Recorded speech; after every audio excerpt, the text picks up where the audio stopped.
మంచు లక్ష్మి మంచి టాలెంట్ ఉన్న నట కాదా అన్న విషయం పక్కన పెడితే మంచి తపన ఉన్న ఆర్టిస్ట్ అని ఒప్పుకోవాలి.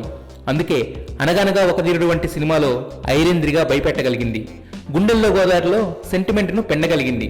మంచు లక్ష్మిలో ఈ తపన గుర్తించిన రాజమౌళి గోల్డెన్ ఆపర్చునిటీ ఇచ్చాడు.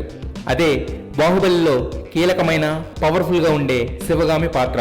ముందు ఈ క్యారెక్టర్ని శ్రీదేవి టబుల్కు ఆఫర్ చేయగా తమ గురించి ఎక్కువగా బాహుబలి గురించి తక్కువగా ఊహించుకుని నో చెప్పారు. సరిలేని మంచులక్ష్మి ఫేస్ లో మంచి ఇంటెన్సిటీ పలుకుతుందిగానే ఆమెను అడిగితే క్యారెక్టర్ గురించి ఆలోచించకుండా ప్రభాస్ కి మదర్ అనే విషయం ఆలోచించి రిజెక్ట్ చేసిందట. ఒకవేళ ఆ క్యారెక్టర్ మంచులక్ష్మి కనుక చేసుంటే ఆమె రేంజ్ లక్ష్మీ బాంబు నుండి యాటమ్ బాంబు లెవెల్ కి పెరిగేది.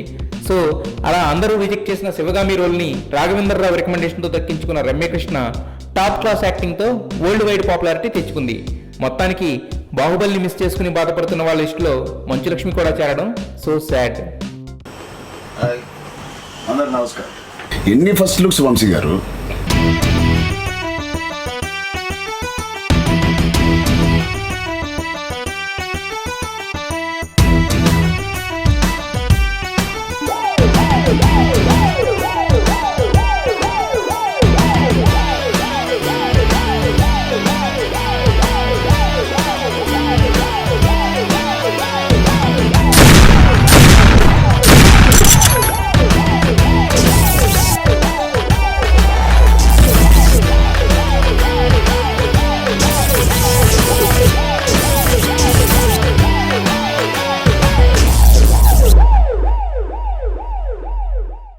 రే Tej, you are very very lucky.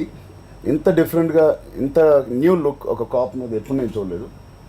నిజంగా యు ఆర్ లక్కీ ఆర్టిస్ట్. ఇంత ఎర్లీ స్టేజ్లో వంశీ గారి ఫ్రెండ్స్లో నువ్వు కనిపించడం